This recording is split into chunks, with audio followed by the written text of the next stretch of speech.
Snow fell thick across Manhattan's avenues as Ethan Cole stepped into the party lobby, his hand gripping tight to the woman he'd just hired to play his girlfriend. A single dad living behind closed doors, a lavish evening gala, and a lie that seemed harmless enough. No one in that gold-plated room knew the truth that the woman beside him was just an escort, until a billionaire leaned close to her ear and whispered a question that froze the smile on her lips, and Ethan's carefully constructed life began sliding off the safe track he'd built over so many years. The apartment was silent, except for the radiator's hiss. Ethan Cole stood at the window of his Brooklyn brownstone, watching fresh snow blanket the fire escape. February in New York always felt longer than it should, the holidays over. Spring still distant, just endless gray, punctuated by white. On the table behind him sat a pair of purple sneakers, size 2, knocked sideways near the door. Lily's. His daughter was at his mother's place for the weekend, which meant the apartment held that particular emptiness. Only a parent knows the kind that feels like holding your breath. Ethan was 34, a senior developer at a fintech startup in Midtown, and a widower. Sarah had died 3 years ago, an aneurysm that struck without warning while she folded laundry on a Tuesday afternoon. One moment, she was there. The next, she wasn't. Lily had been too. She didn't remember her mother, which somehow made everything worse. He picked up his phone.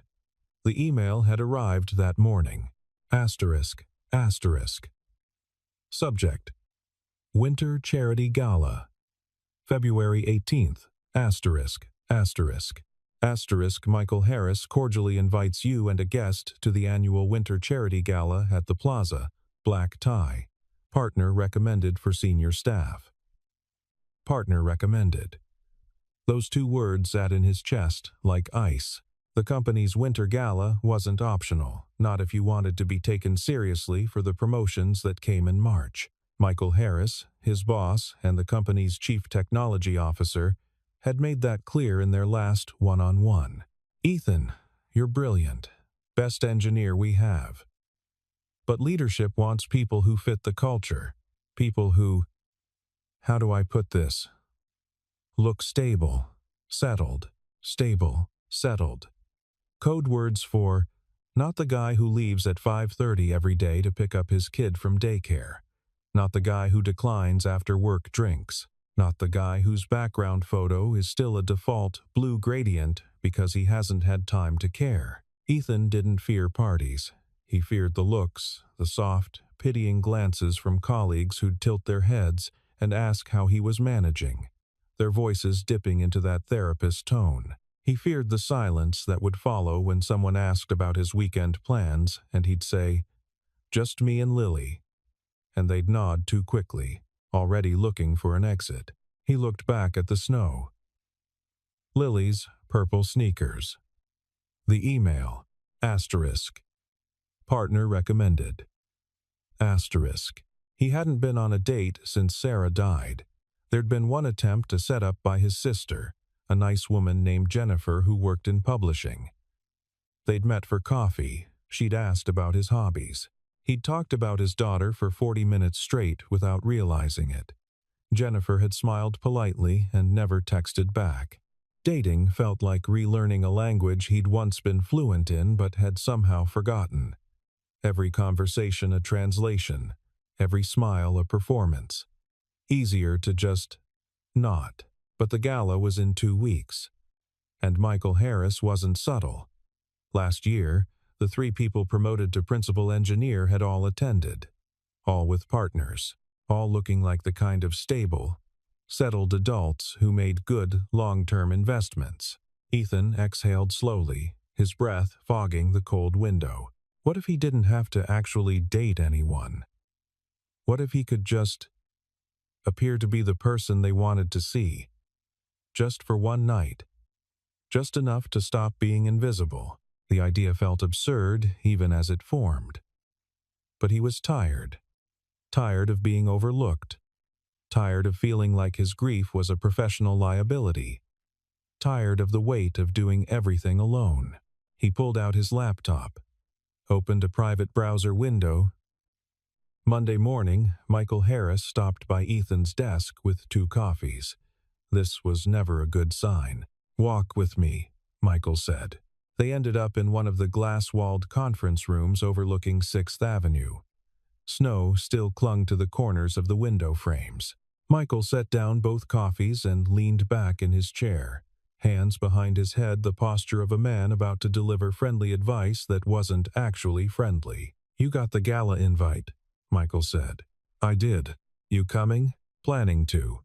Michael nodded slowly. "Good. Good. Bringing someone?" Ethan hesitated. "I'm working on it. Work faster." Michael leaned forward. "Look, I'm going to be straight with you because I like you. The board's finalizing the new principal engineer roles next month. You're on the short list. Top of it, actually. But they want people who project stability. Someone they can put in front of clients. Someone who looks like they've got their life together." Michael softened his voice. "I'm not saying it's fair. I'm saying it's real." Ethan stared at his coffee. "And bringing a date to a party proves I have my life together? It proves you're not just a code monkey who doesn't know how to exist outside a terminal window. It proves you're a human being with a life." That's what they want to see. The words stung because they were partially true. Ethan had become smaller over the past 3 years. Smaller in ambition, smaller in presence. He came in, did brilliant work, and left. He didn't grab drinks. Didn't join the Monday fantasy football talk. Didn't stay for the Thursday lunch and learns. He was a ghost who wrote excellent code. "Everyone else is bringing someone," Michael continued. "Rebecca's bringing her husband. David's bringing his fiancée. Even the interns are bringing dates. You show up alone. You're the guy who couldn't find anyone. And fair or not, that's a signal."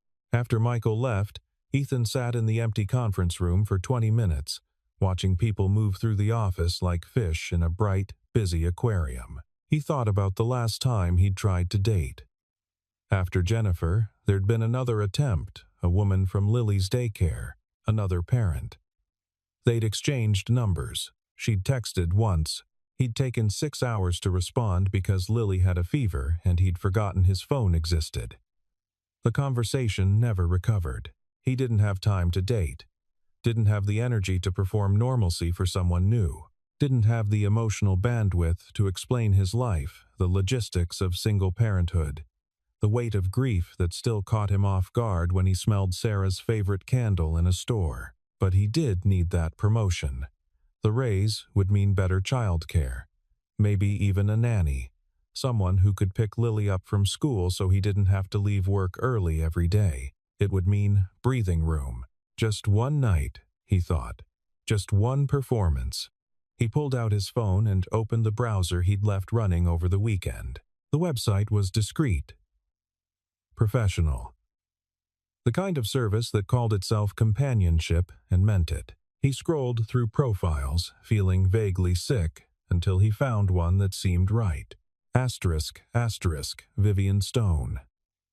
Elegant, intelligent conversation. Available for events. ***. He clicked contact. They met 3 days later at a cafe near Central Park. One of those places with exposed brick and single-origin pour-overs that cost $8. Snow drifted past the tall windows, piling soft on the sidewalk. Ethan arrived early, chose a corner table, and immediately regretted everything. This was insane. He was going to hire someone to pretend to like him for an evening so his boss would think he was a functional adult.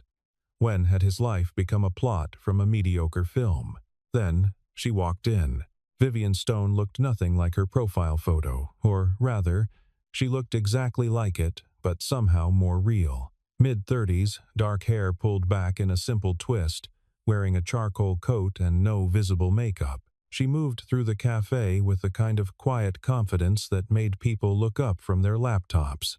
She spotted him, offered a small nod, and ordered tea before sitting down. "Ethan Cole?" Her voice was lower than he'd expected. Calm. "That's me." Vivian. She removed her coat, folded it carefully over the chair back. No handshake, no performance of warmth, just direct eye contact and a slight tilt of her head. Tell me what you need. The bluntness threw him. He'd expected. He wasn't sure what. Small talk, maybe. Some preamble.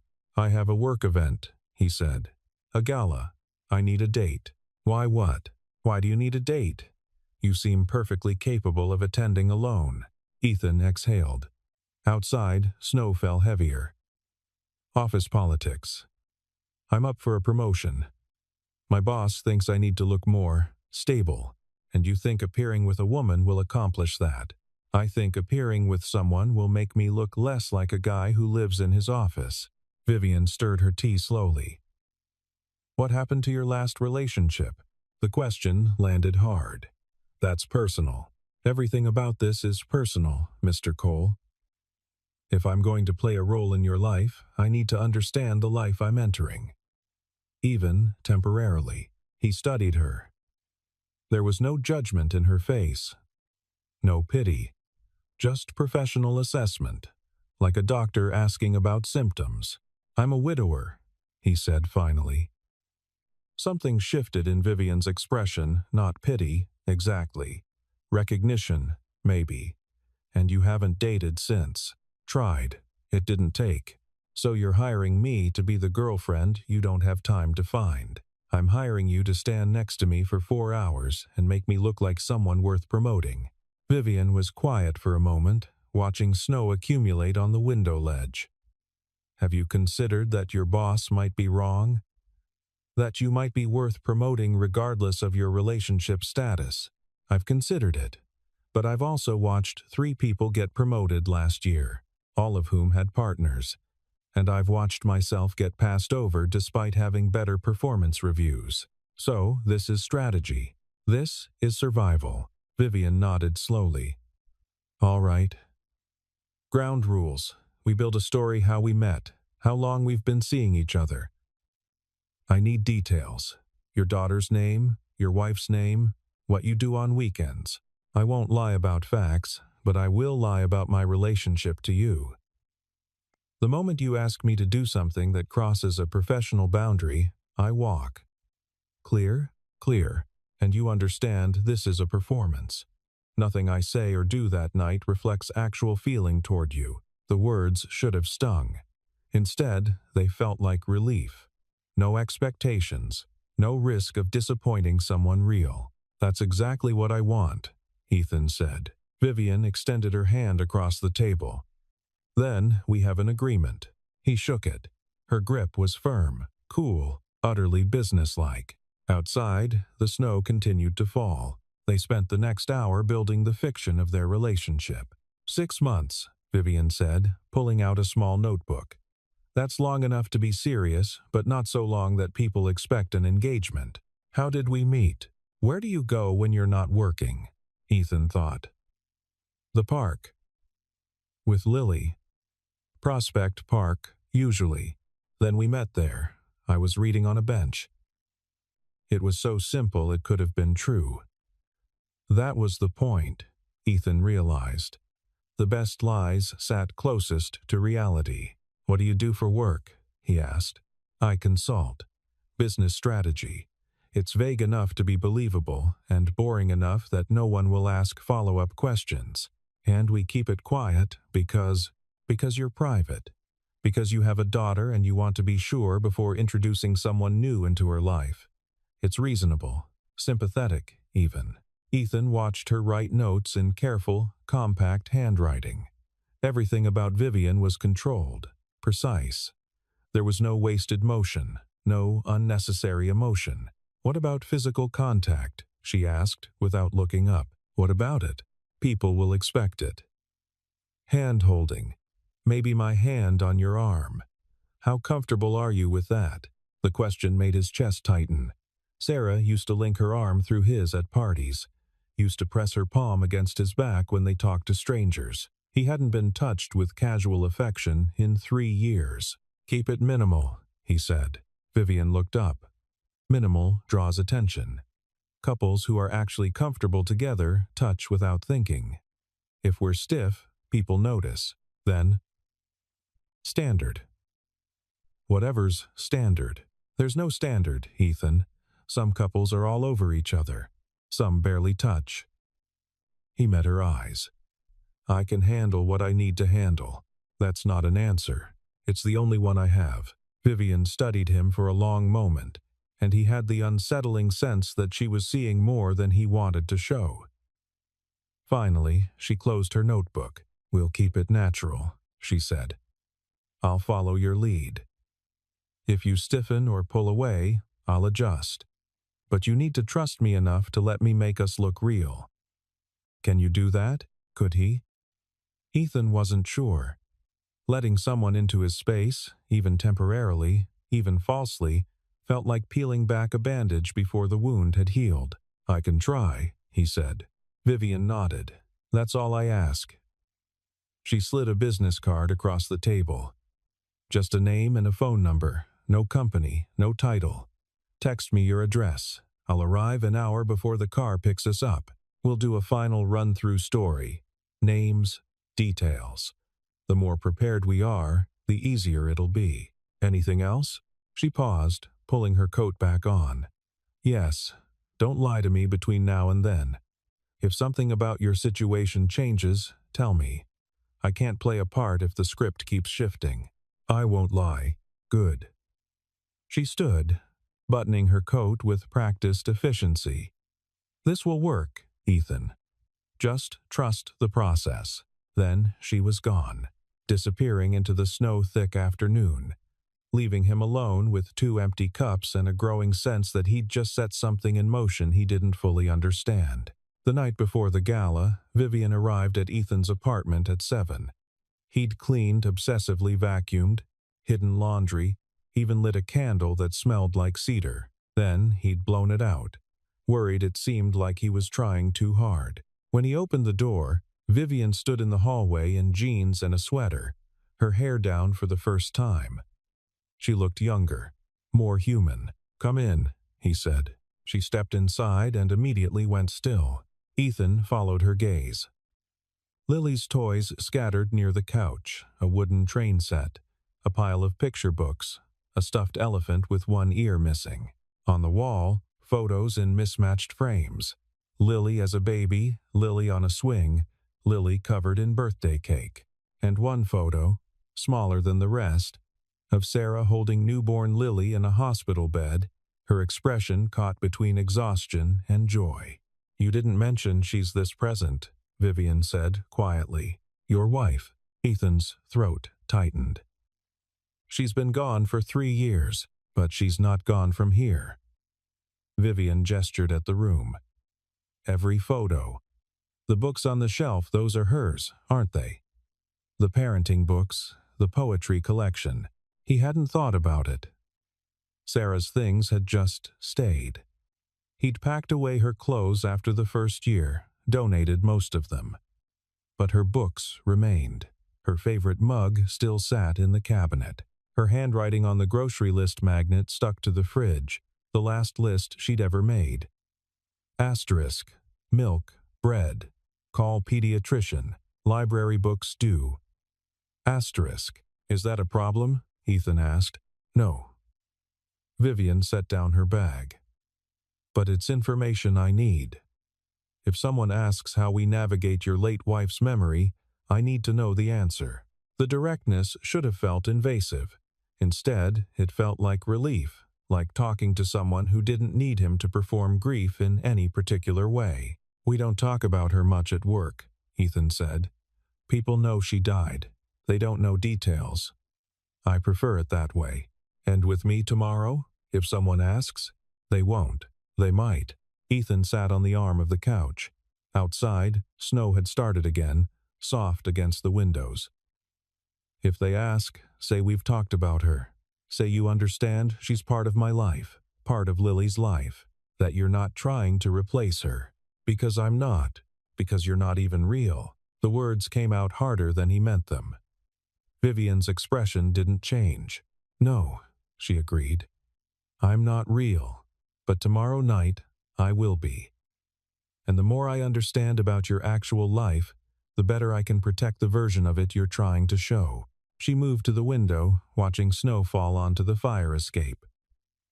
You're afraid, she said. It wasn't a question of what? Of people seeing this. The toys, the photos, the life you've actually built. You think it makes you look weak. Ethan wanted to argue, but she was right. Every time a colleague came by to drop off files, he'd apologize for the mess, for the kid stuff, for the evidence of domesticity bleeding into his professional life. I think it makes me look distracted, he said. Maybe. Vivian turned from the window. Or maybe it makes you look like someone who kept going after something impossible happened. Someone who built a life for a little girl who needed one. That's not weakness, Ethan.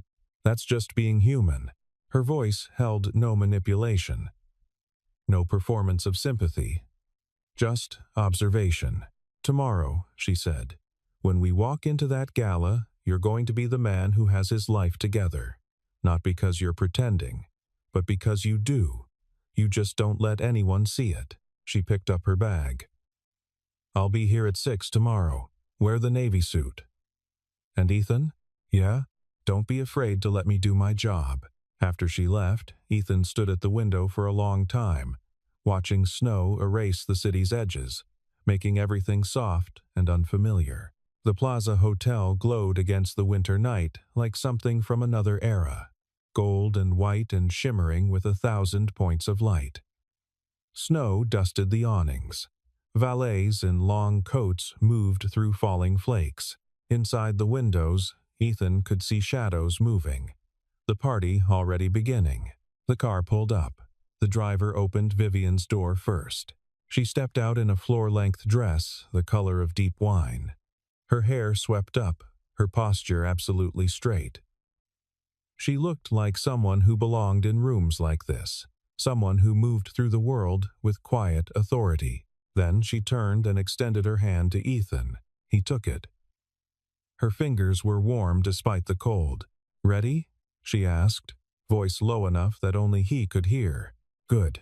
Neither are people who actually belong here. Come on. They walked through the entrance together, her hand light on his arm. The lobby opened into a ballroom that could have housed a cathedral, vaulted ceilings, chandeliers dripping crystal, floor-to-ceiling windows looking out onto snow-covered Central Park. Round tables draped in white linen, each centered with arrangements of winter roses and candles. A string quartet played near the bar. Ethan's first instinct was to find a corner. His second was to run. Vivian's hand tightened slightly on his arm. Breathe, she murmured. You belong here as much as anyone. Michael Harris appeared almost immediately, glass of champagne in hand, his wife Nina beside him in emerald green. Ethan, you made it. Michael's eyes went straight to Vivian. And you must be Vivian Stone. She extended her hand with perfect confidence. It's lovely to meet you. Ethan's told me so much about you. All good, I hope. Michael was already charmed. Ethan could see it in the way his boss's posture relaxed, the way he leaned in slightly. How long have you two been seeing each other? 6 months, Vivian said easily. We met in Prospect Park. His daughter kicked a soccer ball at me while I was trying to read. Very romantic. Nina laughed. That's adorable. What do you do, Vivian? Business strategy consulting. Mostly boring corporate restructuring work. Nothing as exciting as fintech. She deflected attention back to them with questions about the gala, about Nina's dress, about their recent vacation. Within 5 minutes, Michael and Nina were talking more than listening, relaxed and comfortable. Vivian made it look effortless. Over the next hour, she steered Ethan through the room like a ship through familiar waters. When he stiffened talking to the CFO, she jumped in with a question about the company's expansion plans. When a director's wife asked invasive questions about Lily, Vivian smiled and said, Ethan's wonderful with her. You should see them together. Shutting down the pity narrative before it could start. She touched his arm at the right moments, laughed at the right times. stood close but not possessive. Everything about her performance said, "This is a man worth being with." And the strange thing was, people believed it. They looked at Ethan differently, listened when he spoke, included him in conversations about weekend plans, assuming he had them. For the first time in 3 years, he didn't feel invisible. "You're good at this," he murmured when they were alone at the bar. "It's what you paid for. Still, thank you." Vivian looked at him, something unreadable crossing her face. "Don't thank me yet. The hard part's coming." "What hard part?" "The part where you have to dance." The string quartet had shifted to something slower. Couples moved onto the floor. Michael caught Ethan's eye and nodded toward the dance floor with a meaningful look. Ethan's chest tightened. "I don't." "Yes, you do." Vivian set down her drink and extended her hand. "One dance. Then we can leave." They moved to the floor. Vivian placed one hand on his shoulder, took his other hand in hers. This close, he could smell her perfume, something subtle, like frost and cedar. Could feel the warmth of her palm through his suit jacket. "Follow my lead," she said quietly. "And stop thinking." They moved. Ethan had danced with Sarah at their wedding, at friends' weddings, in their kitchen late at night when Lily was asleep. His body remembered the rhythm, even if his mind had forgotten. Vivian was a strong lead, guiding without forcing. They moved through the other couples, past tables, beneath chandeliers throwing fractured light across the polished floor. "Can I ask you something?" Ethan said. "That depends on the question. Do you ever get tired of pretending?" Vivian's hand tightened slightly on his shoulder. For the first time all evening, her composure flickered. "Every single day." "Then why do you do it?" She met his eyes. "Because sometimes the person we pretend to be is safer than the person we actually are." Before he could respond, someone cut in beside them. A man in an immaculate tuxedo, silver hair, a watch that cost more than Ethan's car. He smiled at Vivian with the familiarity of recognition. "Mind if I steal her for one dance?" he asked Ethan, but he was already looking at Vivian, and Vivian had gone absolutely still. Ethan stepped back, uncertain. The man's smile was polite but firm, the kind of smile that wasn't really asking permission. "Of course," Ethan said. Vivian's fingers slipped from his. She moved into the stranger's arms with the same composure she'd shown all night. But something was different. Her shoulders were rigid. Her smile didn't reach her eyes. Ethan retreated to the edge of the dance floor, watching. The man spoke quietly to Vivian as they danced. Ethan couldn't hear the words, but he could see Vivian's face, the way her jaw tightened, the way she looked past the man's shoulder rather than at him. Then the man leaned close to her ear and said something that made Vivian's expression freeze entirely. The dance ended. Vivian excused herself, moving quickly through the crowd toward the hallway that led to the restrooms. The man watched her go, then disappeared in the opposite direction. Ethan followed her. He found Vivian in a small alcove off the main hall, standing with her back to the wall, eyes closed, breathing carefully. Her hands were shaking. "Vivian?" She opened her eyes. For the first time all night, the mask was gone. She looked exhausted, vulnerable, real. "I'm fine," she said automatically. "You're not. I need a minute. Go back to the party." Instead, Ethan stepped closer. "Who was that?" "No one. People don't shake like that over no one." Vivian pressed her palms flat against the wall behind her, as if steadying herself. "Someone from a previous life. It doesn't matter. He knew you." "A lot of people know me, Ethan. It's not relevant to tonight." But it was. Ethan could see it in the way she wouldn't meet his eyes, the way her breathing hadn't quite steadied. "What did he say to you?" Vivian laughed, sharp and bitter. "He asked how long I was planning to keep pretending to be someone I'm not." The words hung between them. "I should go," Vivian said. "This was a mistake. You should tell people I had an emergency. Family issue. Whatever sounds believable." "Wait. I can't do this, Ethan. I'm sorry. I thought I could, but I can't." She moved to leave. Ethan blocked her path, not aggressively, just present. "You don't have to tell me anything," he said. "But don't leave because you think I can't handle whatever this is. I hired you to pretend to be my girlfriend. I think we're past the point of pretending everything's simple." Vivian stared at him. In the dim hallway light, she looked younger, uncertain. "You don't know anything about me," she said quietly. "I know you're better at reading people than anyone I've ever met. I know you're kind even when you don't have to be. I know something about tonight scared you, and I know you're not someone who scares easily. And that's enough? It's enough for me to say, if you want to leave, leave. But if you're leaving because you think you failed somehow, you didn't. You made tonight bearable, more than bearable." Vivian was quiet for a long moment. Then she straightened, pulling the mask back on with visible effort. "One more hour. Then I'm gone. Deal." They returned to the ballroom together. The party flowed around them, champagne, laughter, the clink of silverware on china. But Ethan noticed the way Vivian's eyes tracked the room now, searching. The way she positioned herself with her back to walls. She was hiding from someone, and whoever it was knew exactly who she really was. They made it another 40 minutes before the man approached again. This time, he came directly to Ethan, hand extended, smile practiced and perfect. "Ethan Cole?" "Richard Hartwell. I don't think we've been properly introduced." Ethan shook his hand.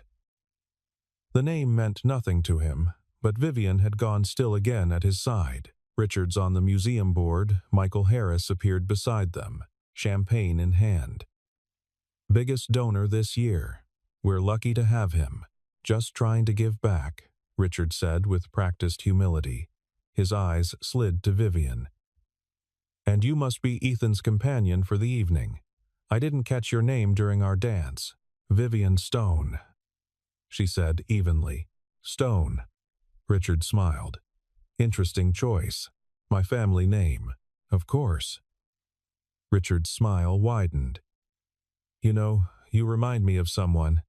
A woman I met a few years ago at a tech conference in San Francisco.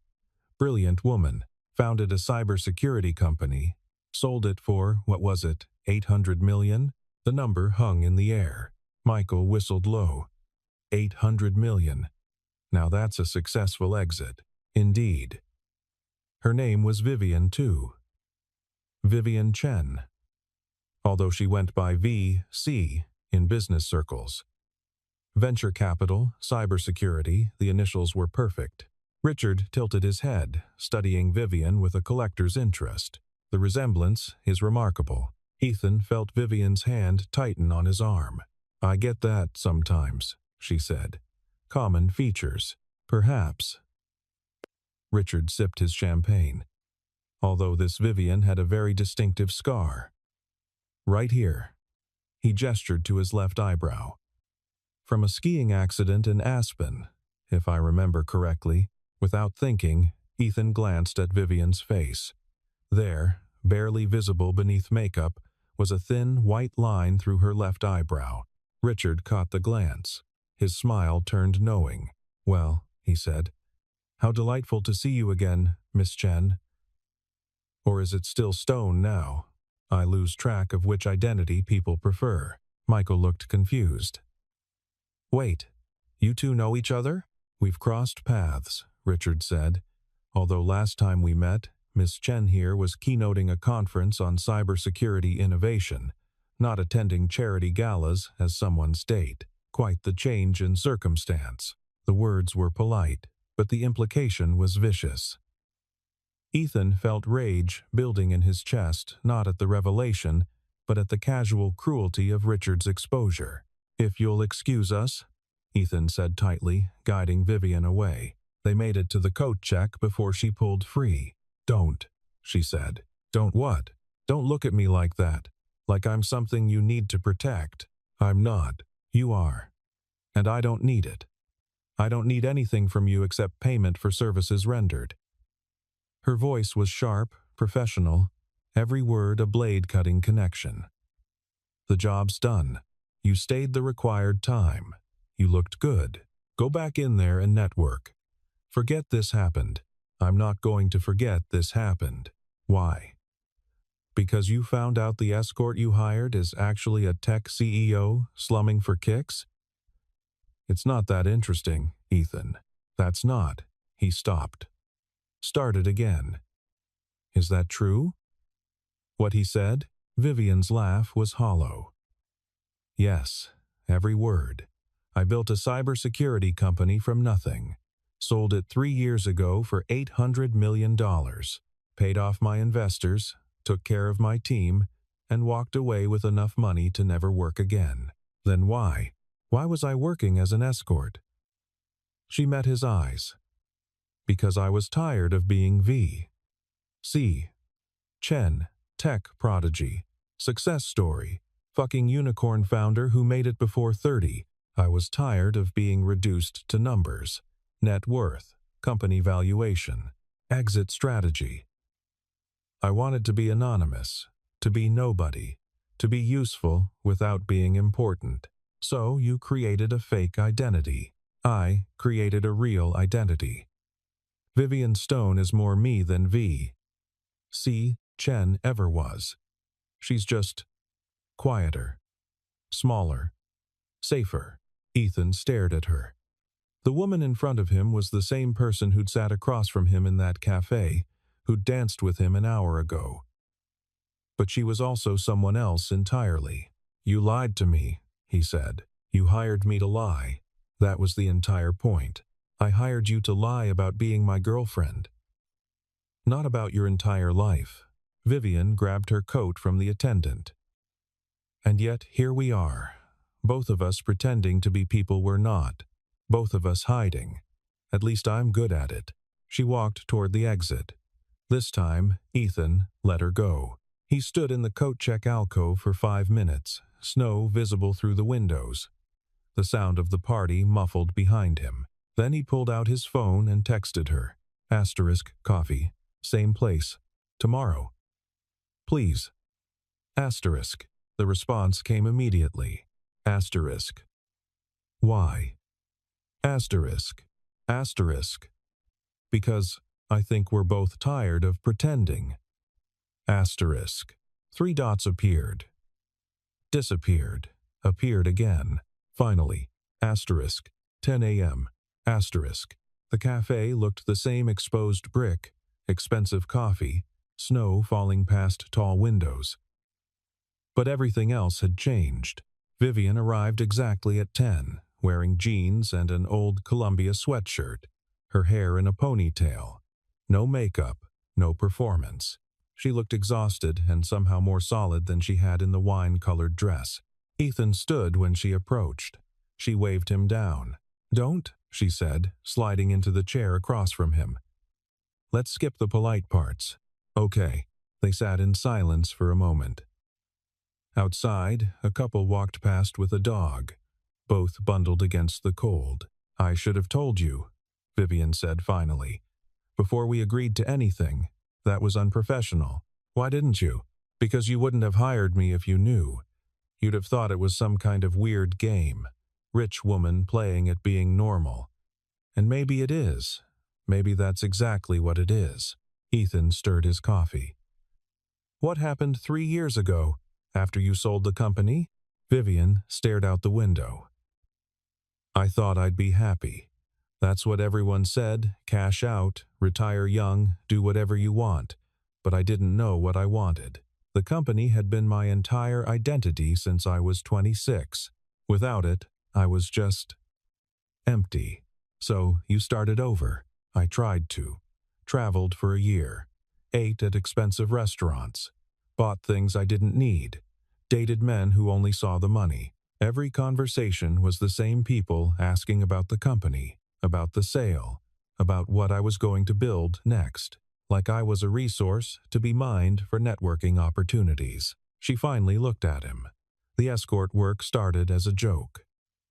A friend runs the agency, legitimate, professional, nothing illegal. She needed someone to fill in at a corporate event. I said yes because I was bored. And for 4 hours, I wasn't V. C. Chen. I was just Vivian. Nobody asked about my exit strategy. Nobody wanted investment advice. I was just present, useful, invisible, and you liked that. I loved it. For the first time in years, I felt like a person instead of a story. Ethan understood more than she probably realized. After Sarah died, everyone wanted to know how I was doing. Not because they cared, but because grief made them uncomfortable. They wanted me to perform recovery, to show appropriate sadness without being too sad, to move on but not too quickly. I stopped going to things because it was easier than performing, and then you hired me to help you perform. Yeah, we're both ridiculous, you know that? I'm aware. Vivian almost smiled. Then it faded. What Richard said last night. It'll get around. In my world, in certain circles, people will know I'm doing this. They'll have opinions. Do you care? She considered. I used to. I'm tired of caring. Then don't. Just like that? Just like that. Ethan leaned forward. Here's what I know. You were kind to me when you didn't have to be. You made one of the hardest nights of my year bearable. And when you were scared, you didn't let it stop you from finishing what you started. Everything else? The money? The company? The identity that's just context. Vivian's eyes were wet. She blinked rapidly. You're surprisingly decent for someone who hired an escort. You're surprisingly human for a tech billionaire. This time, she did smile. Small, real, unguarded. So what now? She asked. Now we have coffee. And maybe later, if you want, you could meet Lily. As yourself. No performance. No pretending. Why would you want that? Because I think she'd like you. And because I'm tired of being afraid. Outside, snow continued to fall, soft and steady, covering the city's sharp edges. Okay, Vivian said. Coffee first. Then we'll see. 2 weeks later, Ethan's phone buzzed during a meeting. Asterisk. Text from Vivian. He stepped into the hallway to respond. Asterisk. Depends. What did you have in mind? Asterisk. Asterisk Prospect Park. I owe a 4-year-old an apology for interrupting her ball game 6 months ago. Asterisk. Ethan smiled at his phone. Asterisk. She doesn't remember that. Asterisk. Asterisk. But I do. 2 p.m.? Asterisk. Asterisk. Perfect. Asterisk. Saturday arrived cold and bright, the kind of winter day where the sun reflects off snow and makes everything sharp-edged. Ethan and Lily arrived first. Lily bundled in purple snow pants and mittens that made her hands look like stuffed animals. Is your friend coming? Lily asked, kicking at a snowbank. She is. What's her name again? Vivian. That's a fancy name. She's a fancy person. Fancier than you?